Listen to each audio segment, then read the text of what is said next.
اعوذ باللہ من الشیطان الرجیم بسم اللہ الرحمن الرحیم یا ایہا الناس قد جاءکم الرسول بالحق من ربکم فآمنوا خیرا لکم وإن تکفروا فإن للہ ما فی السماوات والأرض وکان اللہ علیما حکیما یا اہل الکتاب لا تغلوا فی دینکم ولا تقولوا علی اللہ الا الحق انما المسیح عیسی ابن مریم رسول اللہ وکلمتہ القاها الى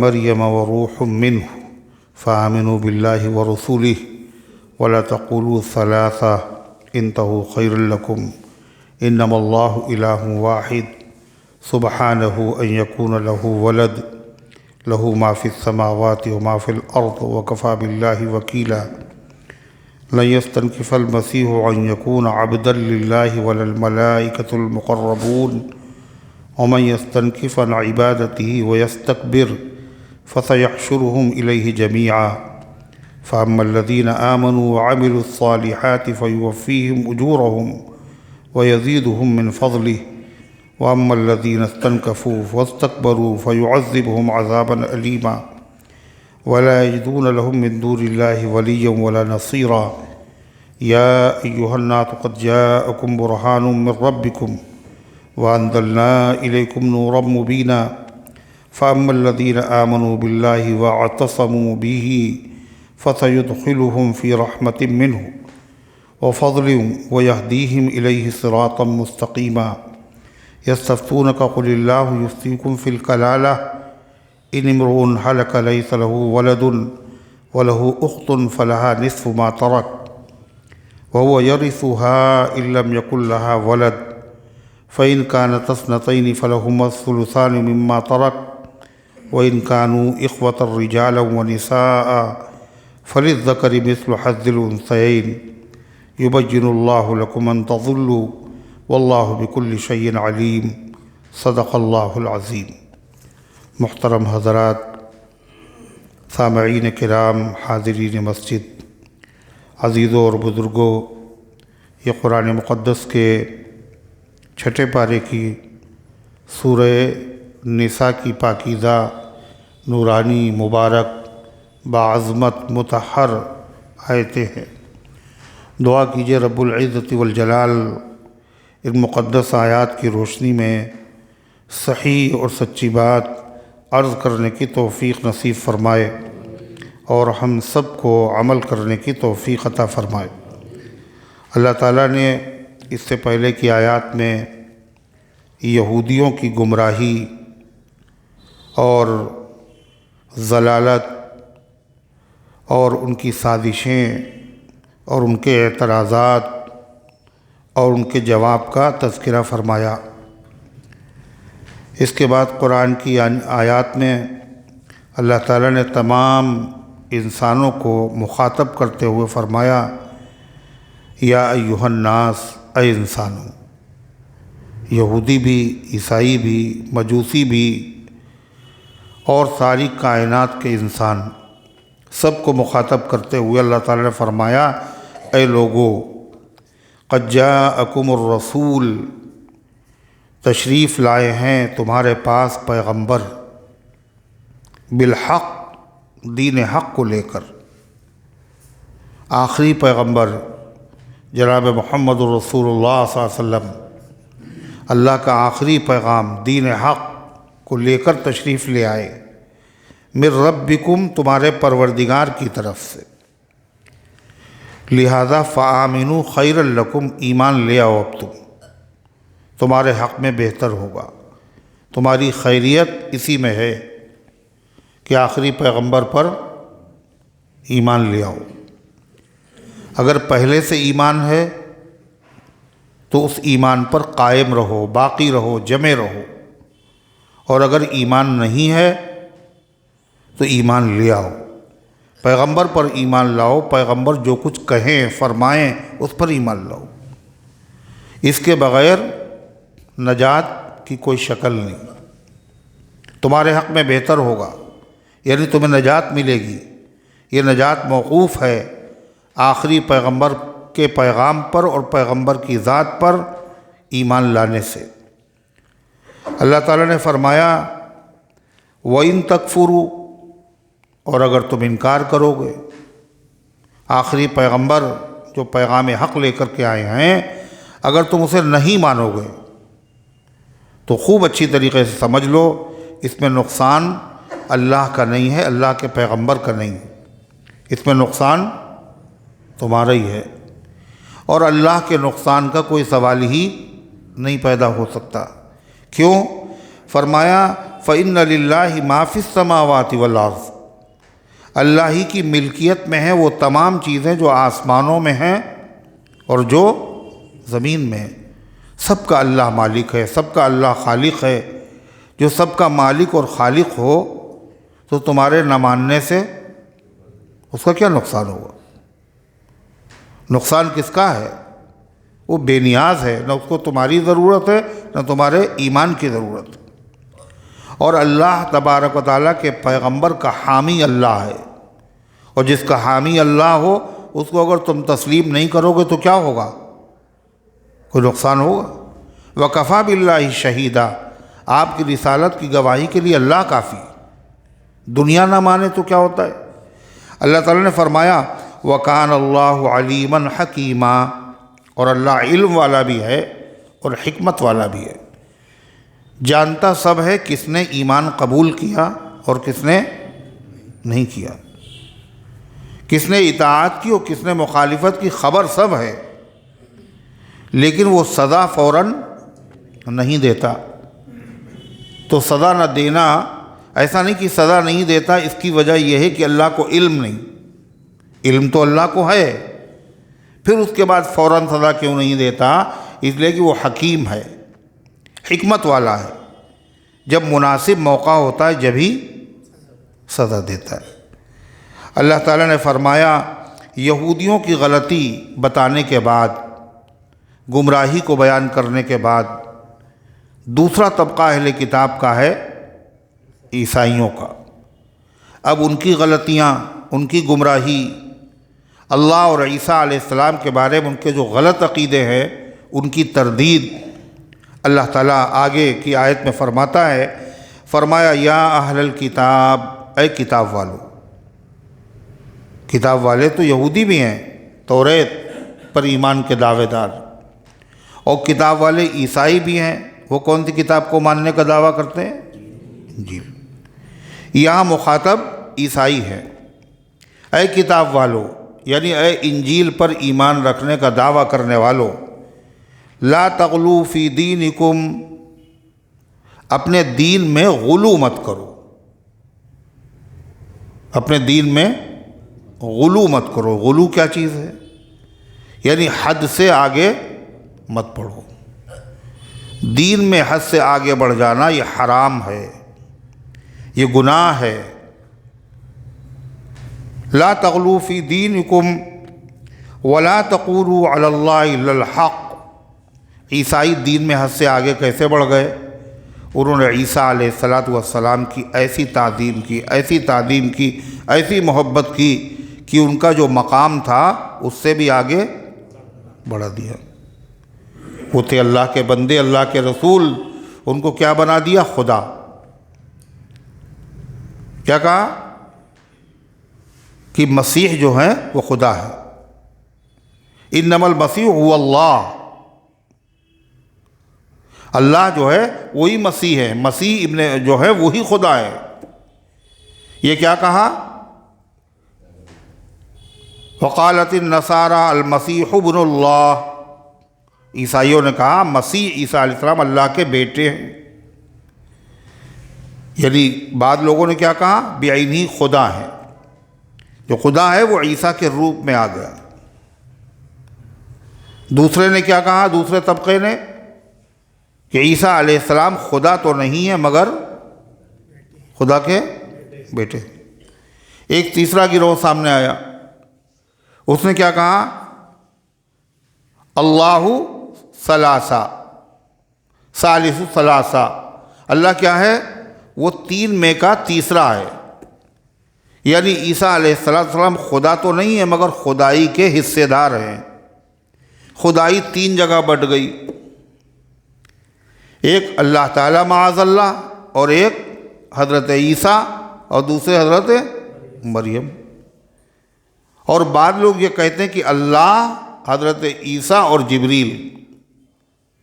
تو یہ کیا تھا؟ غلو تھا۔ اللہ تعالیٰ نے فرمایا لا تغلو فی دینکم، دین کے اندر غلو مت کرو۔ عیسائیوں نے بھی غلو کیا اور یہودیوں نے بھی غلو کیا۔ عیسیٰ علیہ السلام کے بارے ہی میں غلو کیا۔ عیسائیوں نے غلو کیا کیا؟ ان کا جو حق تھا وہ بھی نہیں دیا، جو مقام و مرتبہ تھا اس سے بھی گھٹا دیا۔ کیا کہہ دیا؟ معاذ اللہ یہ جادوگر ہیں، یہ نبی ہیں ہی نہیں عیسیٰ علیہ السلام۔ اور خود عیسیٰ علیہ السلام کی ذات پر، شرافت پر، عظمت پر انہوں نے اعتراض کیا، الزام لگایا کہ معاذ اللہ یہ حضرت مریم سے پیدا ہوئے ہیں اور بغیر باپ کے پیدا ہوئے ہیں، یعنی معاذ اللہ ثم معاذ اللہ یہ زنا کے ذریعے سے ان کا وجود ہوا۔ حضرت عیسیٰ علیہ السلام کی شخصیت پر بھی حملہ اور ان کی والدہ ماجدہ حضرت مریم کے اوپر بھی حملہ۔ جادوگر کہا، نبی نہیں مانا۔ اور عیسائیوں نے غلو کیا اور یہودیوں نے تو مقام سے نیچے کر دیا جو ان کا اصلی مقام تھا، اور عیسائیوں نے غلو کیا جو مقام تھا اس سے آگے بڑھا دیا، بندے سے خدا بنا دیا، رسول سے خدا کا بیٹا بنا دیا، یا خدائی کا حصے دار بنا دیا۔ غلو یہ بھی ہے اور غلو وہ بھی ہے۔ اور حق کیا ہے؟ اعتدال، درمیانی راستہ، جس کا جو مقام ہے اسی مقام پر رکھنا یہ اعتدال ہے۔ اس سے گرانا یہ بھی غلو ہے، اور اس سے بڑھانا یہ بھی غلو ہے۔ کسی چیز کو اس کے اصلی مقام سے گھٹا دینا، اس کو عربی میں کہتے ہیں تفریط۔ کیا کہتے ہیں؟ تفریط۔ اور اس کے اصلی مقام سے آگے بڑھا دینا، اس کو کہتے ہیں افراط۔ یہ عربی ہے، بڑی وسعت ہے اس میں۔ آگے بڑھانے کا نام الگ ہے، کیا؟ افراط۔ اور گھٹانے کا نام الگ ہے، کیا؟ تفریط۔ اور بالکل صحیح مقام پر رکھنا، اس کا نام ہے اعتدال، اس کا نام ہے وسط۔ اللہ نے اس امت کو بنایا تو کیا بنایا؟ امتاً وسطا، معتدل امت، درمیانی امت، اعتدال والی امت، بیلنس والی امت۔ یہ اس امت کی خصوصیت ہے۔ تو صحت کس چیز کا نام ہے؟ ہر چیز میں اعتدال اچھا ہوتا ہے۔ اگر آدمی کے جسم کی ساری چیزیں جو ہیں وہ بیلنس میں ہیں، اعتدال ان میں پایا جا رہا ہے، کیا؟ صفرا، سودا، بلغم، دم، یہ تو ہر انسان میں ہوتے ہیں۔ اگر یہ بالکل صحیح ہیں تو وہ صحت مند ہے۔ اگر بلغم زیادہ ہو گیا تو پھر یہ بیمار ہو گیا۔ صفرا زیادہ ہو گیا، سودا زیادہ ہو گیا، یا کوئی چیز کم ہو گئی، شوگر اگر بڑھ گئی تو بیمار، اور گھٹ گئی تو بھی بیمار۔ اعتدال کا نام صحت ہے۔ جیسے صحت میں اعتدال یہ اچھی چیز ہے، ایسے عقیدے میں بھی اعتدال ہونا چاہیے، اعمال میں بھی اعتدال ہونا چاہیے۔ روزہ اللہ کی کتنی محبوب ترین عبادت ہے۔ اب اس میں کیا بتایا گیا؟ اتموا الصیام الی اللیل، روزے کو پورا کرو رات تک، یعنی طلوع صبح صادق سے لے کے غروب تک۔ آپ نے سوچا 5 منٹ اور نہ افطار کریں تو اچھے لگے گا، 1 گھنٹے کے بعد افطار کر لیں تو کیا ہوگا؟ یہ اعتدال نہیں رہا، یہ آپ حد سے آگے بڑھ گئے۔ تو کیا 2-4 منٹ میں کیا فرق پڑتا ہے؟ چلو آج 2 منٹ پہلے ہی روزہ کھولے لیتے ہیں تو کیا ہوگا؟ روزہ گیا۔ حد کی پابندی کرنا ہے، حدود کی حفاظت کا نام ہی شریعت ہے۔ حد سے جو چیز آگے بڑھ گئی پھر وہ شریعت نہیں، قابل قبول نہیں اللہ تعالیٰ کے وہاں۔ اب حج ہے، حج کے لیے دن مقرر ہے، انہی تاریخوں میں کسی نے سوچا لاؤ ہم 10 دن پہلے سے شروع کر دیں، تو حج نہیں ہوگا۔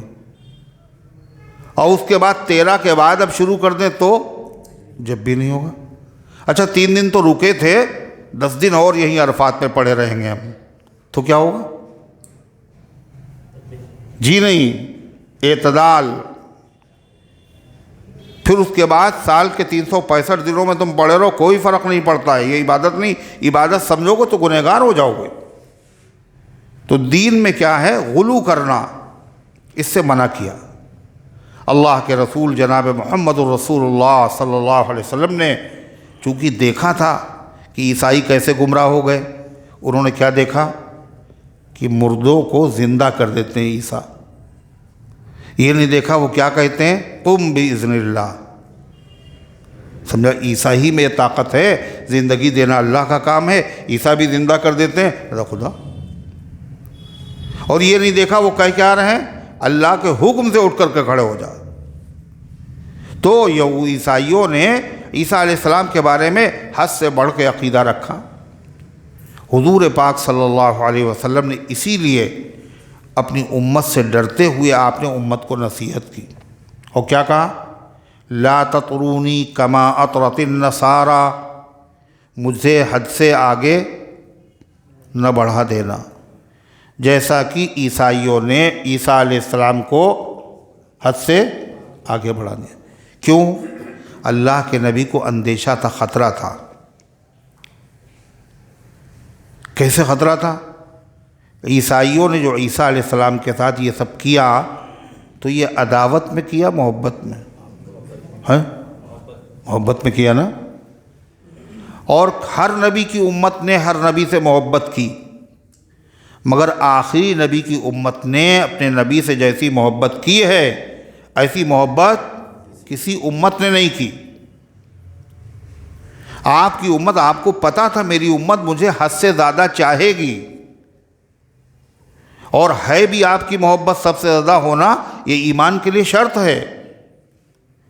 لا یؤمن احدکم حتی اکون احب الیہ من والدہ وولدہ والناس اجمعین، تم میں سے کوئی مومن ہی نہیں ہو سکتا یہاں تک کہ میری محبت اس کے دل میں اولاد سے زیادہ، ماں باپ سے زیادہ اور تمام انسانوں سے زیادہ جب تک نہ ہو جائے۔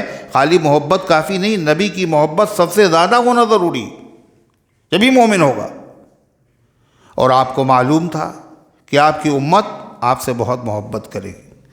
آپ نے فرمایا، بعد میں صحابہ کرام نے فرمایا، میری امت میں ایسے لوگ ہوں گے اگر ان کو معلوم ہو جائے پورا گھر بار اور پورا کاروبار اور پوری دولت ہم لٹا دیں، اور پھر نبی کی ہمیں زیارت ہو جائے تو سب کچھ لٹانے کے لیے وہ تیار ہو جائے۔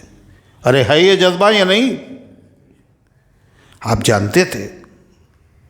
اور اللہ نے قرآن میں کہا والذین آمنوا اشد حبا للہ، جو ایمان والے وہ اللہ سے محبت میں بڑے پکے ہیں، اور جتنی محبت اللہ سے ہوگی اتنی ہی محبت، اسی اعتبار سے محبت کس سے ہوگی؟ اللہ کے رسول سے ہوگی۔ محمد الرسول اللہ، محمد صلی اللہ علیہ وسلم سے جو محبت ہے تو کس وجہ سے؟ اللہ کے رسول سے۔ اصل محبت اللہ سے ہے، اور اللہ کی وجہ سے اللہ کے رسول سے محبت، کلام اللہ سے محبت، بیت اللہ سے محبت، جن جن چیزوں کی نسبت اللہ تعالیٰ کی طرف ہوتی گئی ان چیزوں سے محبت ہوئی نہیں ہوئی۔ سب سے زیادہ محبت محمد رسول اللہ صلی اللہ علیہ وسلم۔ تو آپ کو اس کا اندیشہ تھا کہیں میری امت محبت کی وجہ سے ہمیں اصلی مقام سے زیادہ آگے نہ بڑھا دے، اور ویسے ہی برباد ہو جائے جیسے عیسیٰ علیہ السلام کی امت برباد ہو گئی۔ ایک موقع پر آپ نے فرمایا کہ عیسیٰ علیہ السلام کے بارے میں 2 جماعتیں ہلاک ہو گئیں۔ حضور صلی اللہ علیہ وسلم نے فرمایا 2 جماعتیں عیسیٰ علیہ السلام کے بارے میں ہلاک ہو گئیں۔ ایک وہ جنہوں نے محبت میں آگے بڑھ گئے، اور ایک وہ جو نفرت میں آگے بڑھ گئے۔ نفرت میں آگے بڑھنے والے کون ہیں؟ یہودی۔ اور محبت میں آگے بڑھنے والے کون ہیں؟ عیسائی. اور فرمایا اعتدال پر رہنے والے کون ہیں؟ عیسیٰ اور موسیٰ کے بارے میں مسلمان. مسلمان کیا ہیں؟ درمیان میں ہیں. اللہ کے بندے تھے، مقرب تھے، روح اللہ تھے، کلمت اللہ تھے، اللہ تعالیٰ کے مقرب پیغمبر تھے. یہ مسلمانوں کا عقیدہ. اسی طرح آپ نے حضرت علی رضی اللہ عنہ کو خطاب کرتے ہوئے فرمایا علی، یہ مہینہ بھی اتفاق سے رجب کا، اور حضرت علی کی ولادت کی تاریخ 13 تھی کل. تو آپ نے فرمایا کہ تمہاری مثال عیسیٰ علیہ السلام کی طرح ہے. یہ نور نبوت سے آپ نے دیکھا تھا. علی تمہاری مثال عیسیٰ علیہ السلام کی طرح ہے. جیسے عیسیٰ علیہ السلام کے بارے میں 2 جماعتیں برباد ہو گئیں، ایسے تمہارے بارے میں بھی 2 جماعتیں. یہ حضور نے فرمایا تو ہو کے رہے گا نہیں رہے گا؟ جو آپ نے فرمایا وہ ہو کے ہوا، ہو کے رہا، اور جو فرمایا دیا وہ ہو کر ابھی نہیں ہوا تو ہو کر رہے گا. پھر آپ نے فرمایا کون کون؟ ایک وہ جو تم سے نفرت میں آگے بڑھ جائیں گے. ایسے لوگ بھی دنیا میں پیدا ہوئے. حضرت علی رضی اللہ عنہ سے نفرت کرنے لگے، اور وہ کوئی الگ سے نہیں تھے. وہ حضرت علی رضی اللہ عنہ کی فوج میں، علی رضی اللہ عنہ کے لشکر میں، علی رضی اللہ عنہ سے ماننے والوں ہی میں تھے. اور بعد میں وہ نکل کر کے ایک دھڑا بن گیا الگ سے. انہی کو کہا جاتا خوارج. کیا ہوا تھا کہ جب آپس میں اختلافات ہوئے حضرت علی اور حضرت معاویہ رضی اللہ عنہ کے سلسلے میں، اور یہ جو اختلافات تھے یہ خلافت کے لیے نہیں تھے. یہ حضرت معاویہ رضی اللہ عنہ چاہتے ہو ہمیں خلیفہ بنا دیا جائے، خلافت کا مسئلہ کچھ نہیں تھا. اختلافات کاہے کے تھے؟ خون عثمان کا بدلہ لے رہا ہے، اختلاف اس پر تھا. حضرت علی نے خود فرمایا کہ ہماری اختلاف کی وجہ کیا ہے؟ فرماتے ہیں کہ والحق ان ربنا واحد ورسولنا واحد ودعوتنا فی الاسلام واحدہ. سچی بات تو یہ ہے کہ ہمارا اللہ ایک، ہمارے رسول ایک، ہماری دعوت اسلامی بھی ایک ہے. حضرت علی فرماتے ہیں نہ ہم ان سے ایمان میں زیادہ ہیں نہ وہ ہم سے ایمان میں زیادہ ہیں. پھر اختلاف قائم ہے. فما اختلفنا الا فی دم عثمان. ہمارا ان سے جو اختلاف ہوا ہے وہ صرف عثمان غنی کے خون میں اختلاف ہوا ہے. اللہ جانتا ہے عثمان کے خون سے میرا ہاتھ اور میرا دامن بالکل پاک ہے. اہل شام، ملک شام کے جو لوگ ہیں، نہج البلاغہ میں ہے یہ. وَلَمَّا كَانَ بَدْءُ أَمْرِنَا لَمَّا الْتَقَيْنَا وَأَهْلُ الشَّامِ. ہمارے معاملے کی ابتدا اس طرح اختلاف کی ہوئی ہے، ہم میں اور اہل شام میں مقابلہ ہوا، اور حالانکہ اہل شام اور ہمارا معاملہ کیا؟ خدا ایک ہے، رسول ایک ہے، دین ایک ہے. ایسا نہیں ان کا دین الگ ہے ہمارا دین الگ. حضرت علی کہتے ہیں جو اس کے خلاف کہے وہ جھوٹا ہے. 22 رجب بھی اسی مہینے میں آ رہی ہے، 22 بھی آ رہی آگے، اور 13 گزر گئی ہے. 13 حضرت معاویہ رضی اللہ عنہ کی تاریخ وفات. کہنے ان سے جو ہمارا اختلاف ہے، حضرت علی کہتے ہیں جو اس کے خلاف کہے وہ جھوٹا ہے. ہمارا خدا ایک، ہمارے نبی ایک، ہماری دینی دعوت بھی ایک. عقیدے میں کوئی فرق نہیں، مسلک میں کوئی فرق نہیں. اور کہتے ہیں اللہ اس کے رسول پر ایمان لانے میں نہ ہم ان سے آگے نہ وہ ہم سے آگے ہے، اس میں بھی کوئی فرق نہیں. فرق قائم ہے الا فی دم عثمان. عثمان غنی کے خون کا بدلہ لینے میں اختلاف ہوا. کیا بدلہ؟ حضرت معاویہ رضی اللہ عنہ کہتے تھے کہ ان کے قاتلوں سے بدلہ لیجئے، اور حضرت علی بھی کہتے تھے ہاں وہ مجرم ہیں ہم بدلہ لیں گے، مگر وہ کہتے تھے ابھی لیجئے، اور وہ کہتے تھے ابھی رک جاؤ، ابھی ٹھہر جاؤ، ابھی ٹھہر جاؤ. اختلاف اسی پہ بڑھ گیا آگے. اور غلط فہمیاں تھیں۔ حضرت معاویہ رضی اللہ تعالیٰ عنہ یہ دیکھ رہے تھے کہ حضرت علی رضی اللہ عنہ کے لشکر میں وہ لوگ شامل ہیں جنہوں نے حضرت عثمان غنی کو قتل کیا، کہ لشکر میں، ان کی فوج میں ہیں، ان کے قریب ہیں وہ لوگ۔ اور حضرت علی کیا فرما رہے ہیں؟ ابھی موقع نہیں ہے، موقع آ جائے گا تو ہم بدلہ لیں گے۔ ان کو غلط فہمی ہو رہی ہے کہ صاحب یہ عہدوں پہ فائز ہیں، لشکر میں موجود ہیں، اور وہ کہہ رہے ہیں ابھی رک جاؤ۔ اور یہاں معاملہ دوسرا تھا۔ قبر کا حال کون جانتا ہے؟ مردہ جانتا ہے۔ وہ تو اتنی دور تھے، حضرت علی جن حالات سے گزر رہے تھے وہی جانتے تھے کہ یہ ہیں ضرور ہمارے لشکر میں، مگر یہ اتنی بڑی تعداد میں ہیں کہ اگر ان کے اوپر ہاتھ ڈالا گیا تو کیا ہوگا؟ بغاوت پھیل جائے گی، اور خون خرابہ ہوگا، اور مشکلات میں مبتلا ہو جائیں گے لوگ۔ اور دیکھیں یہی وہ اختلاف تھا۔ تو حضرت معاویہ رضی اللہ عنہ سے جو اختلاف حضرت علی کا وہ یہ ہوا، تو فرمایا کہ تمہارے بارے میں پھر کیا ہوا؟ آپس میں اختلاف ہوتا رہا، اور آخر میں یہ آیا کہ صاحب قرآن کو حکم بناؤ، دونوں جو لوگ مل جائیں اور تیسرے آدمی، 2-3 آدمی مل کر کے فیصلہ کر دیں کیا صحیح ہے کیا غلط۔ تو حضرت علی بھی راضی ہو گئے اس پہ۔ اب وہ جو ان کے ٹولہ تھا، جو ان کے ساتھ لوگ تھے، یہ تو غلط ہے، حاکم تو اکیلے اللہ ہے، آپ دوسرے کے حاکم کیسے مان رہے ہیں؟ یہ ہوا کہ تیسرا آدمی کوئی فیصلہ کر دے، یہ تو دنیا میں ہوتا ہے، 2 آدمیوں میں لڑائی ہو تو تیسرا آدمی فیصلہ کر دیتا ہے۔ قرآن و حدیث کی روشنی میں قاضی کیا کرتا ہے؟ مگر ان ظالموں کو تو بہانا چاہیے تھا، وہ پہلے سے حضرت علی سے محبت کرنے والے تھے نہیں، وہ تو موقع کی تلاش میں تھے۔ کہلے آپ نے اللہ کے علاوہ کو حاکم مان لیا ہے، لہذا آپ مسلمان ہی نہیں رہے، اور لشکر سے نکل گئے، وہی خارجی کہلائے۔ اور وہ اتنے بڑے دشمن ہیں، وہ حضرت علی رضی اللہ عنہ کو مومن بھی نہیں مانتے۔ تو آپ نے فرمایا کہ تمہاری مثال حضرت عیسیٰ علیہ السلام کی طرح ہے، 2 جماعتیں ان کے بارے میں ہلاک ہو گئیں، اسی طرح تمہارے بارے میں 2 جماعتیں ہلاک ہو جائیں گی، ایک نفرت میں آگے بڑھنے والے جیسے یہودی، اسی طریقے سے حضرت علی رضی اللہ عنہ سے نفرت میں آگے بڑھنے والے کون؟ خوارج، اور دوسرا گروہ جو محبت میں آگے بڑھ جائے گا۔ جیسے عیسائی محبت میں آگے بڑھ گئے اور خدا بنا دیا اور خدا کا بیٹا کہہ دیا، اور اسی طریقے سے خدائی کا حصے دار بنا دیا، ایسے محبت میں آگے بڑھنے والے کون ہیں؟ رافضی ہیں۔ انہوں نے کیا کر دیا؟ حضرت علی رضی اللہ عنہ کو ساتھ وہی سلوک کیا جو عیسائیوں نے عیسیٰ علیہ السلام کے ساتھ کیا۔ کیا کہا؟ یا علی المدد، ارے ہے یا نہیں؟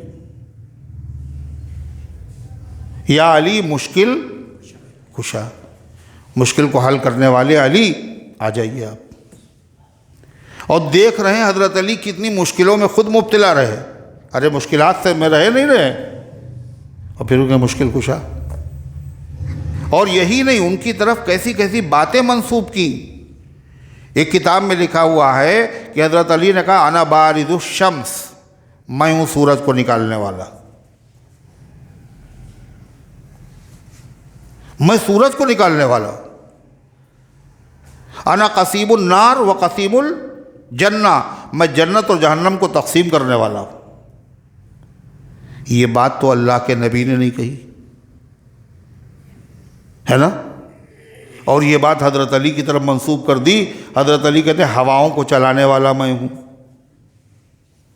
پانی برسانے والا میں ہوں، بادلوں کو ہکانے والا چلانے والا میں ہوں، سورج نکالنے والا میں ہوں۔ یہ اتنی خطرناک بات ہے۔ یہ بات جو خدائی کا دعوے دار تھا کون؟ فرعون اور نمرود، ان دونوں نے بھی یہ بات نہیں کہی۔ کہی؟ ارے کہی؟ جب ابراہیم علیہ السلام نے کیا کہا تھا؟ فَإِنَّ اللَّهَ يَأْتِي بِالشَّمْسِ مِنَ الْمَشْرِقِ فَأْتِ بِهَا مِنَ الْمَغْرِبِ، اللہ وہ ہے جو سورج کو نکالتا ہے مشرق سے اور ڈبوتا ہے مغرب میں، تم اگر خدا ہو تو نکال دو آج مغرب سے۔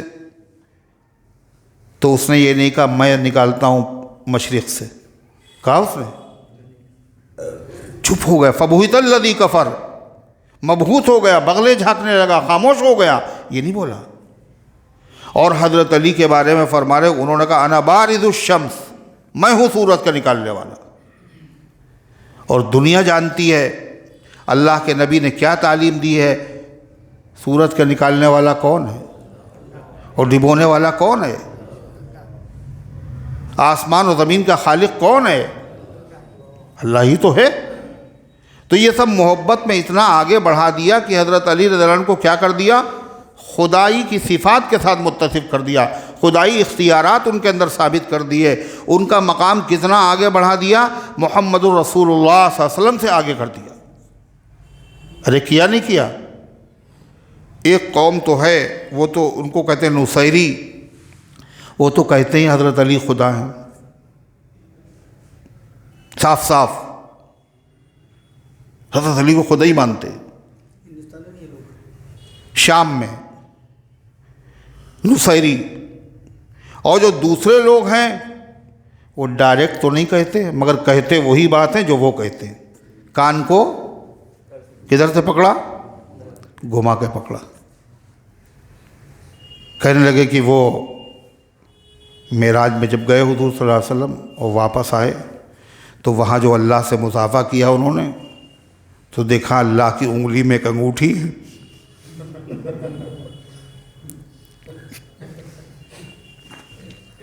اب یہ نہیں بتایا کہ اس میں نگ کون سا تھا، وہ فیروزہ ہی ہوگا اور کیا ہوگا۔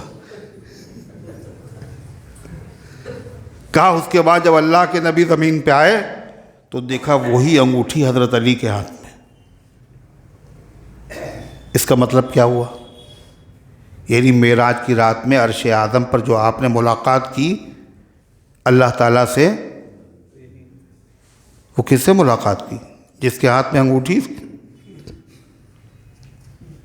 یہ ہے کیا؟ وہی کہنا۔ اور کیا کہا؟ اسی طریقے سے یہ بھی کہا کہ حلال اور حرام کا حق یہ صرف اللہ کے نبی کو نہیں، اور صرف حضرت علی کو نہیں، ان کے علاوہ اور بھی ہیں 11۔ کہ ان میں سے ہر آدمی کو یہ پاور حاصل ہے، جس کو چاہے حلال کر دے، جس کو چاہے حرام کر دے۔ اور یہ مقام تحلیل و تحریم کا سب سے بڑے خدا کی خدائی میں محمد الرسول اللہ صلی اللہ علیہ وسلم ہے، آپ کو بھی حاصل نہیں۔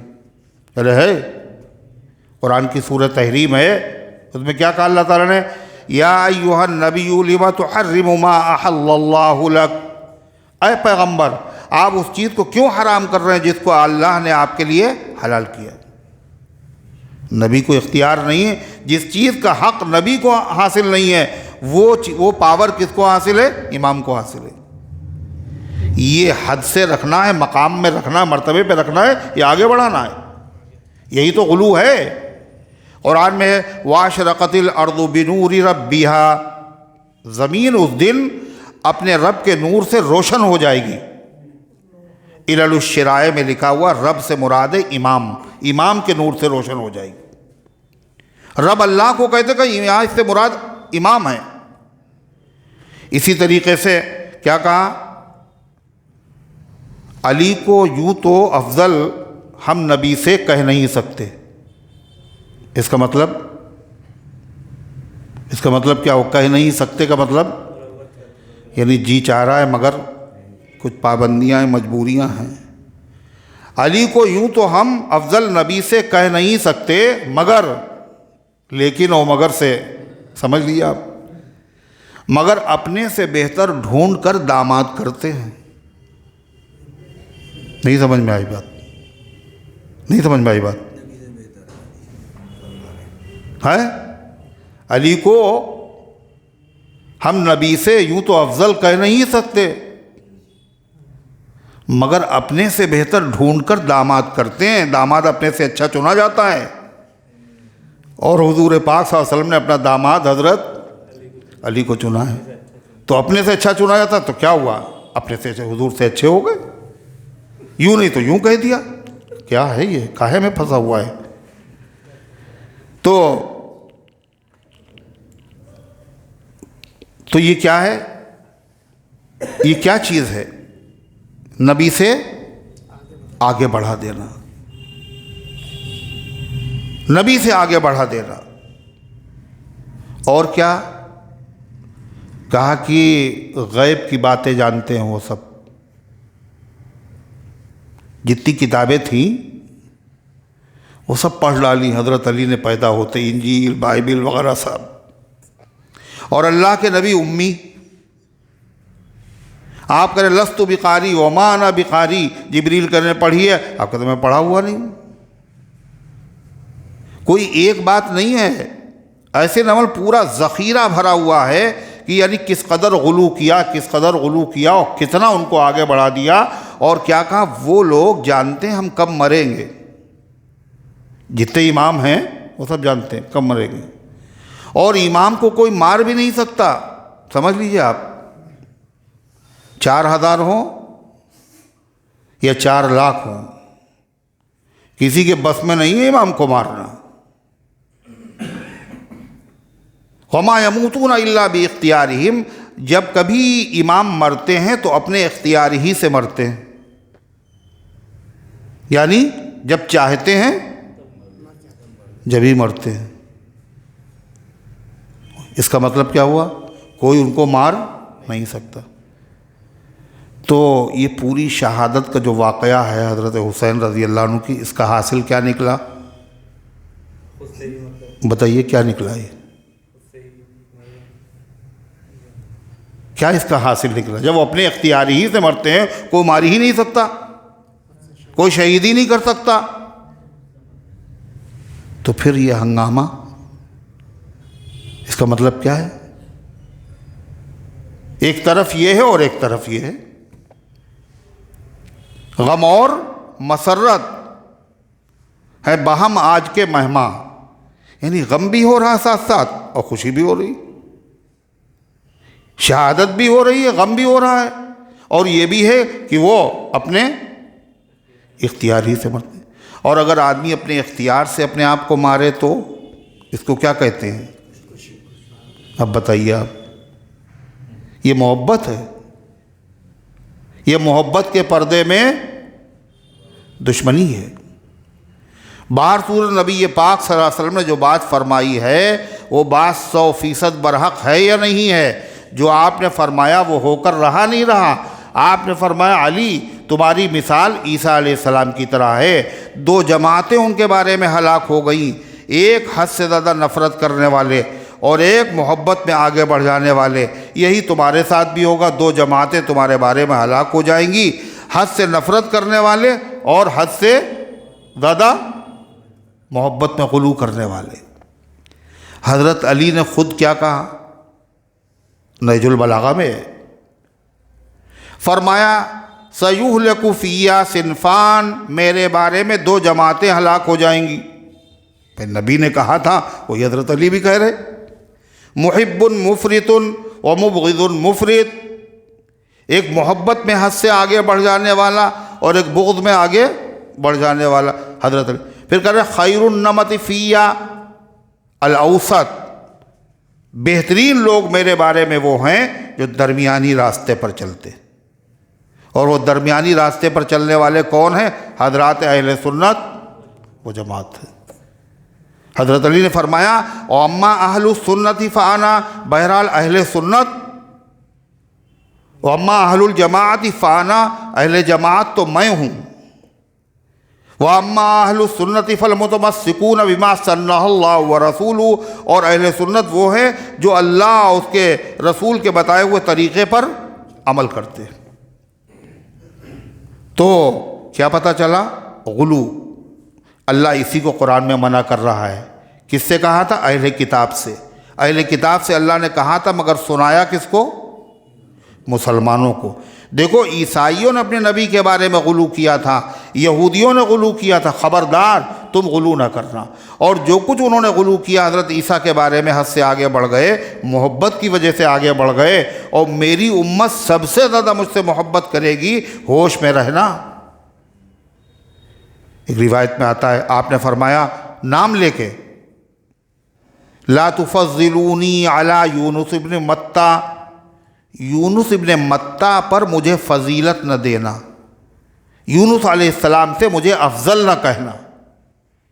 اور حالانکہ حضور پاک صلی اللہ علیہ وسلم تمام نبیوں سے افضل ہیں۔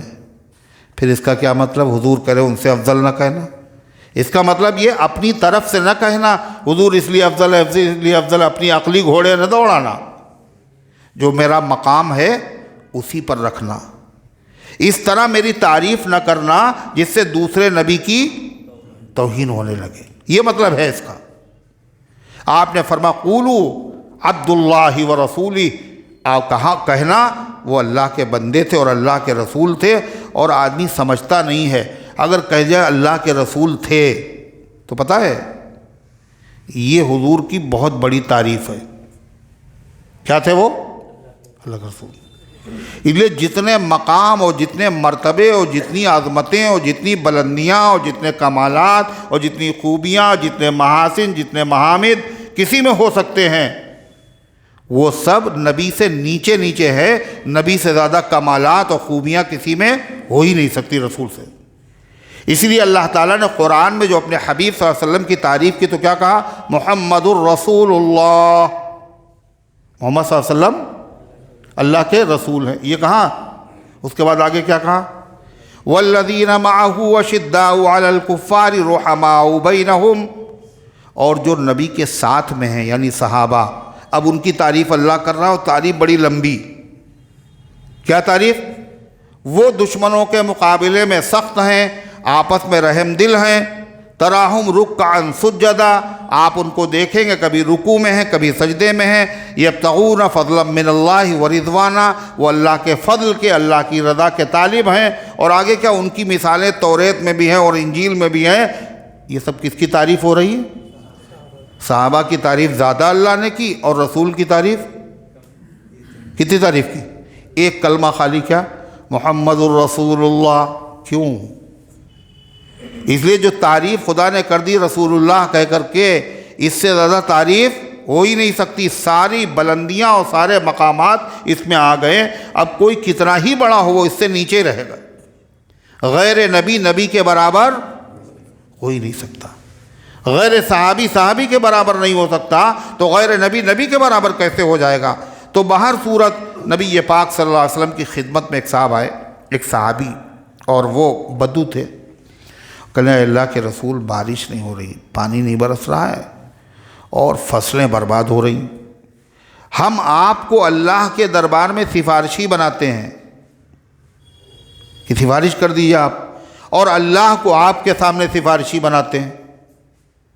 ہم آپ کو سفارشی بنا رہے ہیں خدا کے سامنے، اور خدا کو جیسے ہی آپ نے کلمہ سنا تو چہرے کا رنگ آپ کا بدل گیا، اور آپ نے کہا سبحان اللہ سبحان اللہ سبحان اللہ سبحان اللہ۔ اتنے مرتبہ کہا صحابہ ڈر گئے اور چہرے کے رنگ بدل گئے۔ آپ نے فرمایا اللہ کے آگے، اللہ کو کسی کے آگے سفارشی نہیں بنایا جا سکتا، تم نے اللہ کی عظمت کو نہیں سمجھا؟ پھر آپ نے بہت دیر تک اللہ کی عظمت، اللہ کی کبریائی اور اللہ کی بزرگی بیان فرمائی۔ تو یہ کیا ہے؟ حد سے آگے نہ بڑھے امت، اس لیے آپ نے پہلے ہی پیش بندیاں فرمائیں، مگر افسوس پھر بھی امت پھر بھی آگے بڑھ گئی، نہیں بڑھ گئی۔ حضور پاک صلی اللہ علیہ وسلم کو کیا کیا؟ بالکل یہ کیوں ہوا یہ بھی آپ نے فرمایا تھا۔ کیا کہا تھا؟ میری امت میں کتنے فرقے ہوں گے؟ 73، پہلے 72 ہوئے، اور میری امت بالکل ویسے ہی چلے گی جیسے کہ جوتا جوتے کی طرح ہوتا، سیم ایک جوتا دوسرے جوتے کی طرح۔ جو حالات بنی اسرائیل پر آئے میری امت بھی ایسے ہی چلے گی، ان کی نقل کرے گی۔ چنانچہ نقل کی، کیا کیا؟ اللہ کے نبی کو ان کے مقام سے آگے بڑھا دیا۔ جو عیسائیوں نے کہا نا وہی مسلمانوں نے بھی کہہ دیا۔ کیا کہا؟ وہی جو مستوی عرش تھا خدا ہو کر، اتر پڑا تھا مدینے میں مصطفیٰ ہو کر، معاذ اللہ۔ جو عرش اعظم کے اوپر جو شخصیت، جو ہستی، جس کا جلوہ ہے مدینے میں، وہ محمد صلی اللہ علیہ وسلم کی شکل میں موجود۔ یہ وہی تو کہا عیسائیوں نے، اللہ تعالیٰ عیسیٰ علیہ السلام کی شکل میں آ گیا ہے، وہی بات نہیں ہے؟ دوسرے نے کیا کہا؟ اللہ کی وحدت، اللہ کے پلے میں وحدت کے سوا کیا ہے؟ یعنی اللہ میاں کے پاس کچھ بچا اچا نہیں۔ دیکھا آپ نے، یہ اللہ کی توہین ہو رہی، نبی کی تعریف، اللہ کی توہین۔ اللہ کے پلے میں وحدت کے سوا کیا ہے؟ جو کچھ ہمیں لینا ہے لے لیں گے محمد سے صلی اللہ علیہ وسلم، حضور سے جو کچھ لینا ہو لے لیں گے۔ اللہ میاں کے پاس تو توحید کے علاوہ کچھ، یہ توہین ہو رہی نہیں ہو رہی؟ تو اسی لیے آپ نے اپنی امت کو نصیحت فرمائی تھی کہ دیکھو مجھے حد سے آگے نہ بڑھانا۔ اللہ قرآن میں کیا کہتا ہے؟ فرمایا یا اہل الکتاب، اے کتاب والو، لا تغلوا فی دینکم، دین میں حد سے آگے مت بڑھو، ولا تقولوا علی اللہ الا الحق، اور اللہ کے بارے میں سچی بات کہو۔ یہ نہ کہنا کہ اللہ کا بیٹا ہے جیسے عیسائیوں نے کہا، یہ نہ کہنا کہ اللہ تبارک و تعالیٰ کی خدائی میں عیسیٰ علیہ السلام شریک ہے، یہ نہ کہنا۔ اللہ تعالیٰ فرماتا ہے پھر کیا کہا؟ انما المسیح عیسی ابن مریم رسول اللہ وکلمتہ، عیسیٰ علیہ السلام کی حقیقت، ان کے بارے میں کیا عقیدہ رکھو گے؟ اللہ فرماتا ہے اور نہیں ہے مسیح عیسیٰ ابن مریم مگر کیا ہے وہ؟ رسول اللہ، کیا ہے؟ اللہ کے رسول۔ وَكَلِمَتُهُ أَلْقَاهَا إِلَى مَرْيَمَ، اور عیسیٰ علیہ السلام اللہ کا ایسا کلمہ ہے جو اللہ نے پہنچایا مریم تک۔ اس کا کیا مطلب؟ عیسیٰ علیہ السلام کیا ہے؟ اللہ کا کلمہ جو مریم تک اللہ نے پہنچایا۔ امام غزالی رحمۃ اللہ علیہ فرماتے ہیں جو بھی آدمی پیدا ہوتا ہے اس میں دو چیزیں ہوتی ہیں جس سے بچے پیدا ہوتے، ایک نطفہ ناپاک قطرہ، اور دوسرے اللہ کا حکم کن، اللہ کا کلمہ، کلمہ کن ہو جا۔ دو چیزوں سے وجود ہوتا ہے نسلوں کا، اور بچوں کا جو ہوتا ہے وجود کہے تو دو چیزوں سے، دو چیزیں اس میں کار فرما ہوتی ہیں، ایک نطفہ اور دوسرے کلمہ کن۔ عیسیٰ علیہ السلام کو جو اللہ نے پیدا کیا ان میں سے ایک ہی چیز سے پیدا کیا ہے، نطفہ یہاں نہیں ہے، ناپاک قطرہ یہاں نہیں ہے، صرف اللہ نے اپنے پاک کلمے سے ان کو پیدا کیا، اس لیے ان کو کیا کہا گیا؟ کلمۃ اللہ، اللہ کا وہ کلمہ ہے جو پہنچا دیا حضرت مریم تک، وروح منہ، اور ایک جاندار چیز ہے اللہ کی طرف سے، یعنی اللہ تعالیٰ نے ان کے اندر جو جان پہنچائی، روح پہنچائی، وہ بھی ایک خاص انداز سے پہنچائی۔ کیسے؟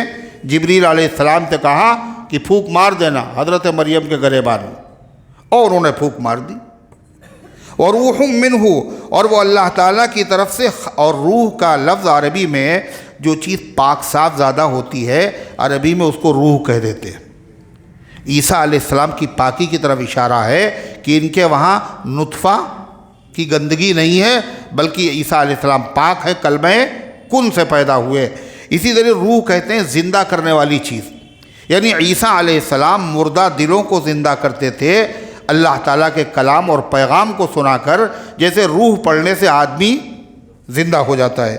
وہ روح منہ، روح ہے اللہ کی طرف سے۔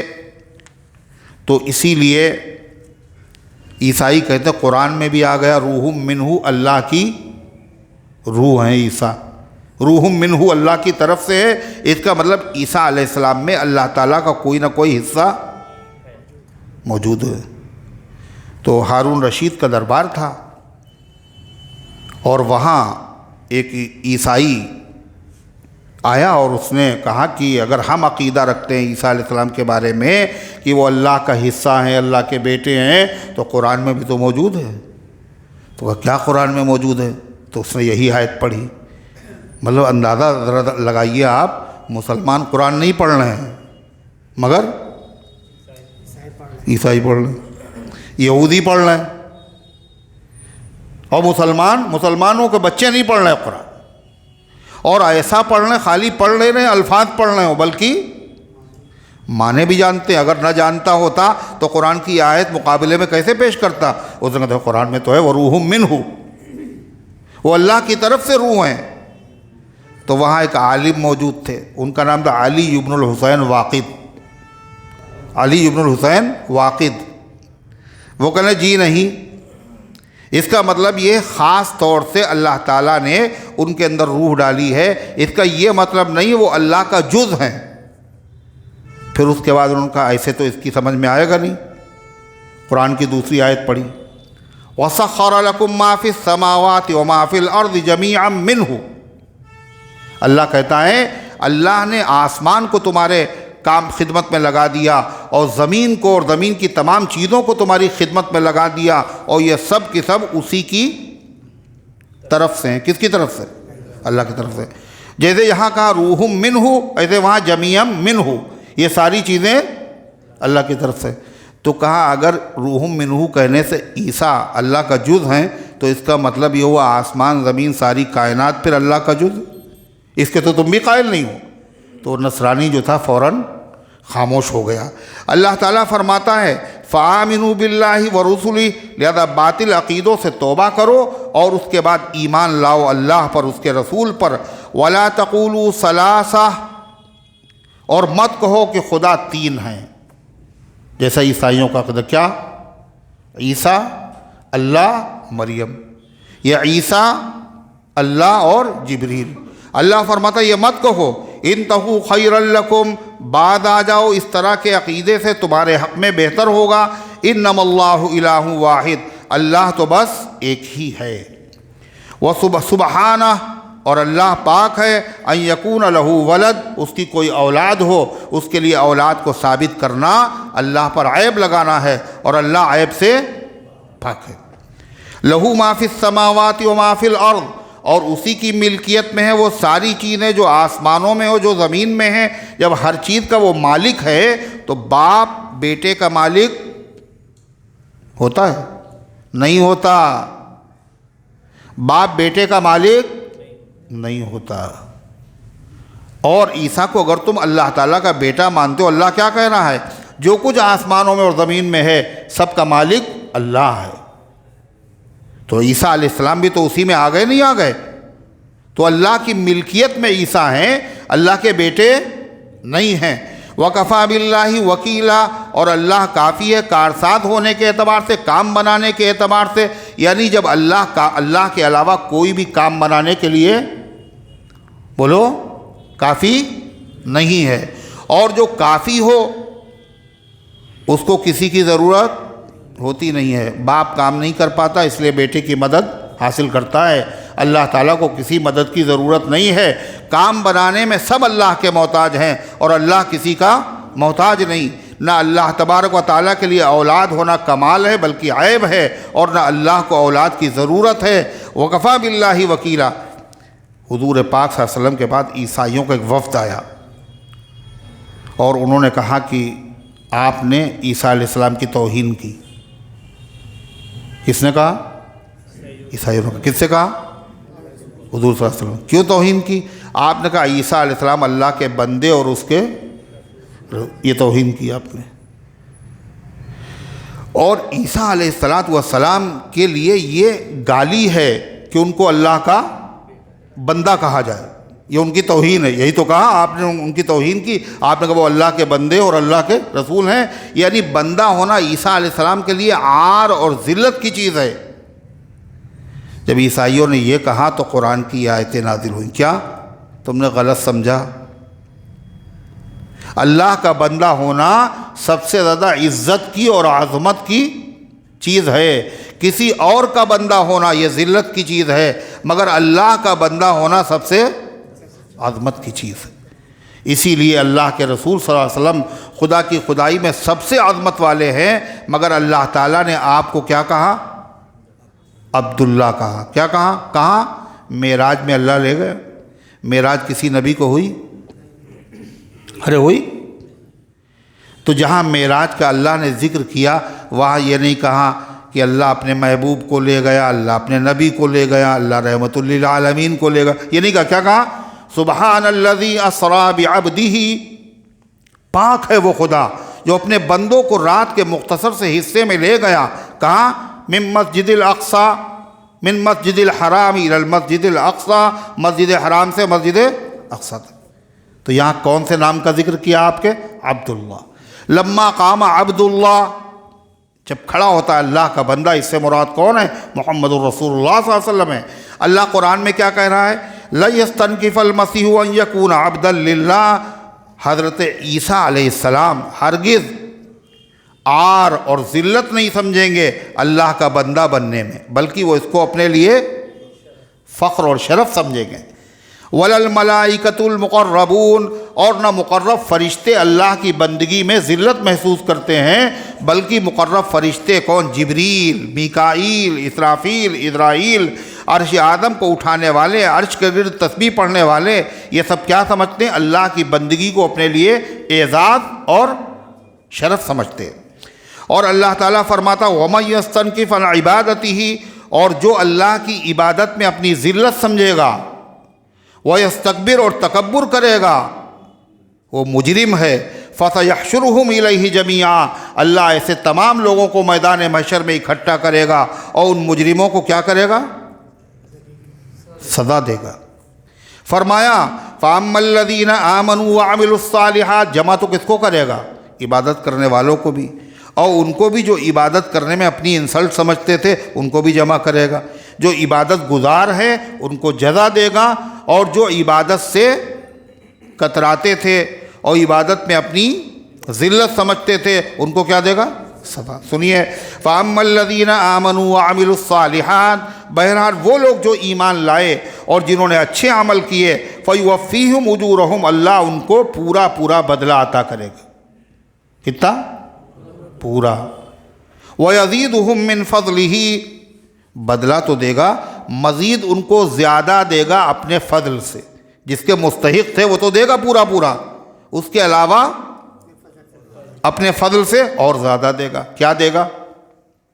جنت کی کوئی نعمت انسان کے عمل کا بدل ہو ہی نہیں سکتی۔ ارے ہو سکتی ہے؟ روایت میں ہے کہ ایک بندے سے اللہ تعالیٰ کہے گا، جس نے دعا مانگی تھی اور ساری زندگی نہ کھاتا تھا نہ پیتا تھا، اس نے کہا اے اللہ کوئی ایسا انتظام کر دیجئے کہ ہم جو ہے مجھے روٹی بھی نہ پکانا پڑے، اتنا وقت اس میں ضائع نہ کرنا پڑے، اور کچھ بھی نہیں۔ ایک انار کا درخت اگ گیا، وہ انار کھاتا تھا اور چشمہ پانی پی رہا اور ساری زندگی عبادت۔ اور پھر اس نے یہ دعا کی اے اللہ ہماری موت ہو تو سجدے کی حالت میں ہو۔ سجدے کی حالت میں موت بھی ہو گئی، بڑی لمبی عبادت کی۔ اللہ نے فرشتے سے کہا ان کو میرے فضل سے جنت میں داخل کر دو۔ تو اس کو بڑی حیرت ہوئی، اتنی لمبی عبادت کی اور پھر بھی فرمانا ان کو میرے فضل سے۔ اللہ تعالیٰ کو تو سب پتہ ہے کہ اس کے دل میں کیا خیال آیا۔ نحن نعلم ما توسوس به نفسه، جو انسان کے دل میں خیال ہے ہم اسے جانتے ہیں۔ اللہ تعالیٰ نے فرمایا ان کو لے جاؤ جہنم کے قریب، ڈالنا نہیں، قریب لے جاؤ۔ اور جہنم کافی فاصلے پہ وہاں موجود ہے، اور پیاس لگی بڑی شدید، خطرناک قسم کی پیاس۔ وہ ایک پیالہ ظاہر ہوا پانی کا، کہا پانی مجھے دے دو۔ کہلے قیمت ہے اس کی؟ کہلے کتنے؟ کہا 500 سال کی عبادت۔ ان کے پاس کتنی عبادت تھی؟ 500۔ کہلے جلدی دے دو، میرے پاس ہے عبادت 500 سال کی۔ اب اس کے بعد وہ تو ایک ہی پیالے میں چلی گئی، اب پھر پیاس لگی، اب کہاں سے لائیں؟ تو وہ معافی و معذرت کرنے لگے۔ اللہ تعالیٰ کی طرف سے حکم ہوا کتنے پیالے تم نے پیے ہیں پانی دنیا میں؟ ایک پیالے کی قیمت 500 سال کی عبادت ہے، بتاؤ لاؤ حساب۔ تو جو بھی جائے گا وہ اللہ کے فضل کی وجہ سے جائے گا۔ اللہ تعالیٰ فرماتا ہے وَأَمَّا الَّذِينَ اسْتَنْكَفُوا، اور جنہوں نے عار کیا ہوگا اللہ کی عبادت سے، ذلت محسوس کی ہوگی، وَاسْتَكْبَرُوا، اور تکبر کیا ہوگا، فَيُعَذِّبُهُمْ عَذَابًا أَلِيمًا، اللہ ان کو دردناک عذاب میں مبتلا کرے گا۔